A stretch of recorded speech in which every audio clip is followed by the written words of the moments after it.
Yo, what's up, snipers, and welcome back to our Minnesota Wild GM mode. So, in last episode, we took on the Arizona Coyotes in the first round, and we took them out in only 6 games. Corson was a beast in that series, except for maybe game 6, but he played great throughout the first 5 games of the series. So, anyways, we're up here in round 2 against the Dallas Stars. Their team is pretty similar to ours, but they have a very cheese defensive core. Like, they have 78s and stuff like that on their second pairing, and their top 2 is like an 81 and an 82. So I think we should be able to beat this team, but as you guys always know, EA cheese somehow wins like that. So we'll see if we could beat them here in round 2 and get to the conference finals again. So game number 1, the Dallas Stars actually defeated Chicago as well with that defensive core, which is pretty crazy. So first period, and we are down 2-0 after 1. Marty Subban, which is 86 overall left winger, and you also got Michel Gagne making it a 2-0 lead.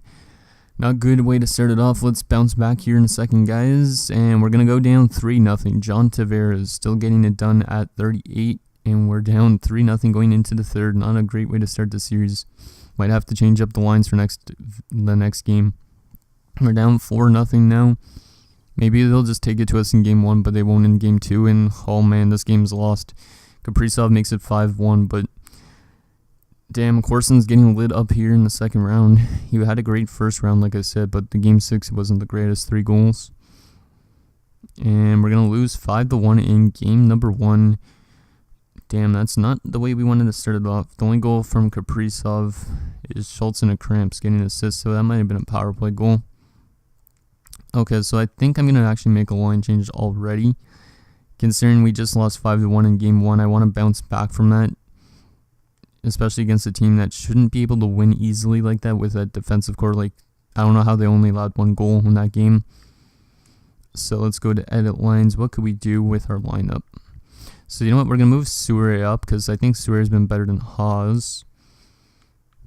Kaprizov's dropped to an 85. Ugh. Hopefully that means he's not going to retire this year. Don't want him to retire. We're going to move Granlund to the center role instead of Malone because Granlund's got better face-offs. We're going to move Baran up because he's been better than Chipchur in the playoffs as well. Wait, what hand in this? Okay, we could put Malone on the left side, put Chipchur on the right side like he always is. Defensively, is this to the line that's minus? Yes, it is. So we'll do this move again. So Miller's going to play with Tillett. And goaltending, Corson, McQuaid still. Wait, let's just see. Tillett's a 79 now, and that's good. So he's growing still, and he's still on a minor league deal for another year after this year. Okay, I think that's what we're going to do. Just that small line change. Hopefully that gets us a tie series going back to Dallas. Urkramp's still playing good though, 6 points in 7 games here in the playoffs. So game number 2, come on guys. We gotta tie the series up here. Can't fall down at 2-0 first period, and it's a scoreless per period, so it's better than last period at least, or last first period. So shots 14-9, no in favor of Dallas, but we still have not been able to find our offensive touch yet.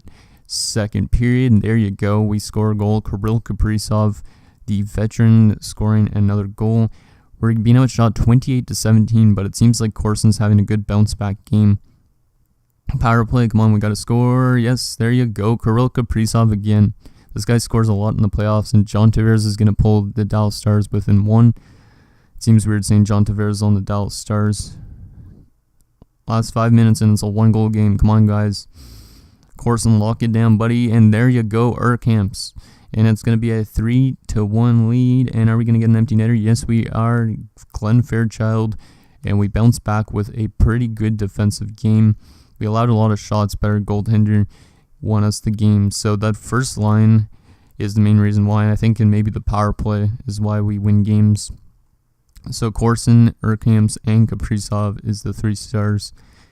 Really good performance in that game. Hopefully we can continue it into Dallas.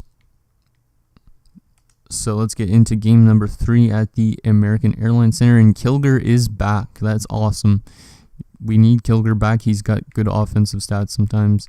So that means Baran, Malone. We're going to have to switch up the lines again. Yeah, so Chipchura, get out of here, buddy. You're getting replaced by our man, Tommy Kilger. The reason I have him on the left side is because he's a left-handed shot for a right winger. So he's going to play on that side.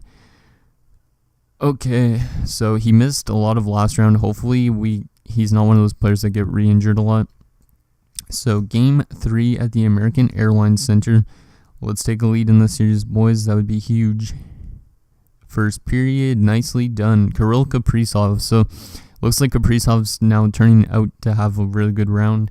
He's already got like 3 or 4 goals in the second round. So we've known that he has been able to change the turn around the tables in some like clutch series. Like in the Stanley Cup Finals, he had that hat trick to win us the cup. So second period, still 1-0 us, and we're out shooting him 22-20.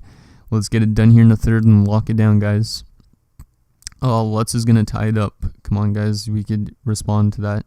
Penalty kill, nicely done. Halfway through the third period, and it's still a tied game. Almost tied in shots as well. Come on, boys. Last 5 minutes now. This might be a overtime kind of game. Last 2 minutes, and we are going to OT. Shots are 32-32, but both teams only have 1 goal. So it's a battle of the goaltenders. Who is going to buckle first here in overtime? Come on, boys. We got to get that one. We got to get that one. Shots are still even, and Dallas is going to win. Damn it. Huskins wins the game for the Stars, and we have fallen down 2-1 in the series. So after scoring in the first period, we couldn't score for another like 40 plus minutes. 1 second, guys. I just need to blow my nose.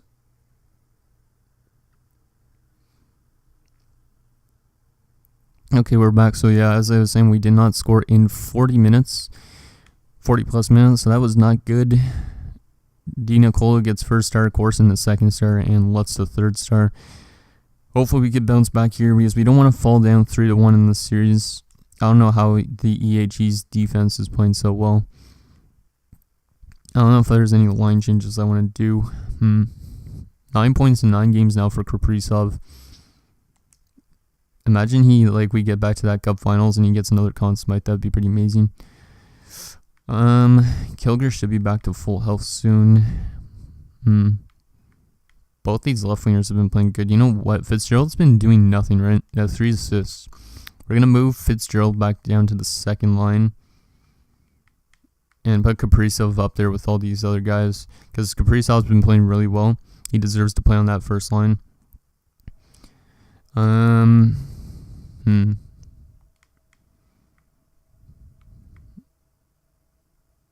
Yeah, we'll do something like that. Oh, no way, we're losing games against this cheese defense. Okay, I think that's all I'm going to do for that game. Hopefully, we could win now. Hopefully, with Kaprizov on that first line. The offense clicks a lot because Kirill Kaprizov, Schultz has been solid, and Urkamps has been amazing too. So if Urkamps and Kaprizov could work together, hopefully we could win the series and force at least another game because I don't want to be down 3-1 going home. So first period, okay, this is a scoreless first period. Shots 14-7 though in favor of Dallas. So we need to get a lot more chances, guys. Second period, nicely done. Fair shot. Third line, I think, pulls us with the lead. We're out to him 21-16 now. So it was a great period for us for offense. Let's get it done here in the third, and they're going to tie it up once again in the third period. Come on, guys. Kirill Kaprizov, I know you're on that first line now. You can come through in the clutch, and Larry Souray is nicely done, Larry. Huge goal from our assistant captain. He was our captain at one point, but I'd rather have Bear Schultz. Time winding down, and we're going to get the empty net at Dumba, and we have tied the series going back home. So a huge win in Dallas, 3-1 final. There's the player stats. Kirill Kaprizov actually picked up an assist in that game. So Kirill Kaprizov's now got 10 points in 10 games, I think, in the playoffs. He's definitely been evident in this series. Hopefully it continues here back on home ice, and we could take the lead going back to Dallas. So Kilger's fully recovered from his injury now. Hopefully he could shoot the puck a lot better, and hopefully he has a goal in this game or something. So game number 5. This is a huge game for both teams. And they're going to score early, and we're going to go down 2-0 after one. Both goals from Gagne. We're out-shooting them 9-8. Sorry, 9-8. Let's see if we can get it done here in a second.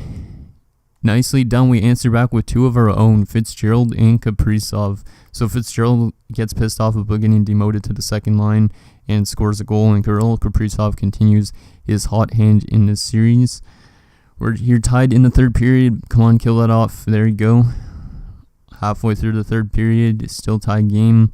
We're out shooting them though still. Penalty kill. Come on, kill it off, kill it off, kill it off. Nicely done. Power play. Come on. Oh, we don't get it done. Last 5 minutes.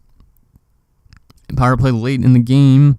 Oh my goodness. A huge clutch goal with 24 seconds left in game 5 from Andrew Urkamps. And we have taken a 3-2 series lead back to Dallas.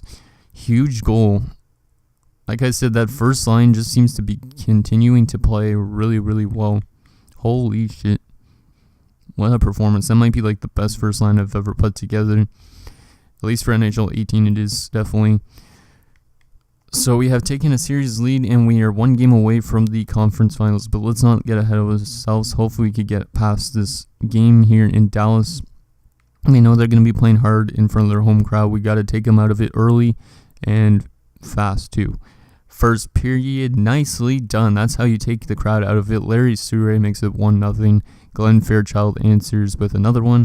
Second period, nicely done. 3-2 us now, though they tied it up. But Bruce Ruchin, the former Dallas Star, nailing the GM who drafted him with a goal to give us the lead. Come on, we need an insurance marker, boys. Penalty kill. We killed off. Nicely done. But Jake Gensel's going to answer. And it's a tie game. Power play. Come on, get another goal late. Last 10 minutes here. Are we going to overtime or are we going to come through with another late goal? We're out shooting them badly. Come on, boys. One goal. And we're going to OT. We're out shooting them 36-29, but it's a tie game at 3. We get one goal. We're going back to the conference finals, boys. Come on. We're getting shots here in overtime. Power play for us. Come on, get it done, get it done. And we don't score. And we're going to get it done there, though. Bruce Ruchin, the former Dallas Star draft pick, has nailed out his former team with 2 goals in that game. And we are going back to the conference finals. So Sure from Ruchin and Fitzgerald. Fairchild from Kilger and Dumba. Ruchin from Granlund and Dumba. And Ruchin from Granlund and Malone. So a lot of the veterans coming through. Because Ruchin's actually like 30 almost now. He had 3 points to nail out his former team. Nicely done, Bruce. Great performance. Now let's see who we're going to be up against in the conference finals. Well, actually, let's check the player stats first. I know Kaprizov is probably at point per game, 12-12. Nicely done. And we'll see who we're up against in the conference finals. Hopefully it's an easy matchup for us and we can get back to that Stanley Cup finals. So Kirill Kaprizov, 12 points, 12 games. He's a 33-year-old now. He's getting closer to his retirement age. Urkamps, 11 points in 12 games. Schultz, 10 points. Sure, 8 points. Ruchin, 7 points. And 3 of them were in that last game. Granlund, 6 points. Fairchild, 5 points, but he's got 4 goals, so he's been helping us out a lot this free agent signing. Dumba, 5 points. Fitzgerald, 5 points. Hawes, 5 points. Davison and Malone, 4 points. Chipchura, Miller, 3 points. Barang, Kilger, 2 points. Kilger's actually got 2 points in 5 games. It's pretty good. Jacobs, Hodges, and Tillett have no points in the playoffs so far, but that's okay. And goaltending, still playing really good, is Corson, 8-3-1 with a .940 save percentage and less than a 2 goals against average. So he might be the guy that wins the Vezina, either him or Kirill Kaprizov. Well, not the Vezina. Well, he actually might win the Vezina too, but maybe the guy that wins the Conn Smythe if we could get to that Cup Finals again. So we're up against Vancouver, it looks like, in the 3rd round. Of course, we have to face a team that's my former GM mode from NHL 17. Don't know what the Canucks look like at this point in time. Wish we still had Knuble because he actually played with Vancouver for like a bit of a season. Oh, I wonder if they have Jonas Brodin still actually. Oh, if we're playing against Jonas Brodin, that would be pretty crazy. I don't know if Brodin retired or not. Let's see, so view lines. Vancouver's the team that won the President's Trophy. In the last few years, the President's Trophy teams won the Cup, so we gotta play hard against Vancouver. So they have Kari Rinne, 7th round pick. Holy shit. 88 overall. And Brock Besser. Those two are pretty good. Klimchuk's really weak for the first line, though. Second line, they got Berchi, who's also pretty old and whatnot. Zach Gallant and Jakub Vrana is actually on the Canucks. That's funny because in my Canucks gym mode, I actually had Vrana on my team for a bit. Oh man, is that... Yeah, they do have Stanislav Gonchar, our former player that we drafted in the 4th round of 2018. The guy that was a lowly, we had to let him go. He signed with the Canucks. How was his season, actually? Out of curiosity-wise. Okay, he's playing pretty solid, too. Not too bad for them. Plus 27. Then they also got Mario Apple, Barry Spencer, Zachary Senyshyn, Vyacheslav Kazanov, and Olfstad. A lot of weird names. Defensively, holy crap. And no, they don't have Brodin still, so unless Brodin's a scratch, but still. So Dallin and Juho Levy, 93 and 90. That's scary. Rasmus Dallin looking for his first Stanley Cup, I think. Thomas Chabot and Ian McCoshen, who's a former player of ours. We had him for like 2 seasons, I think. Danny Timmins and Alvin Cyphers, who was a guy I was trying to trade for instead of Knubel, but I didn't end up. Goaltending, Thatcher Demko, 90. And Marek Barteshko, 85. Scratch, they have Horvat, who's down with an injury currently. So that's good that he's injured. And they do have Jonas Brodin as a depth guy, so... Should be an interesting series, nonetheless. Hopefully we can eliminate Brodin's team. Hopefully he doesn't come into the lineup. But yeah, overall-wise, I'm not really too scared of their team, except for that top 2 defensive pairing for sure. And Kari Rinne is a pretty scary guy for a 7th round pick. And then also Demko is kind of scary too. So they have got a lot of scary players, but if we're lucky and we got the experience, we might be able to beat them. So anyways, guys, that's going to do it for this episode of our Minnesota Wild Jam Mode. So next episode, we'll take it to the conference finals where we face the Vancouver Canucks and hopefully get back to that 2nd straight Stanley Cup finals. So thank you guys so much for watching. See you guys next time.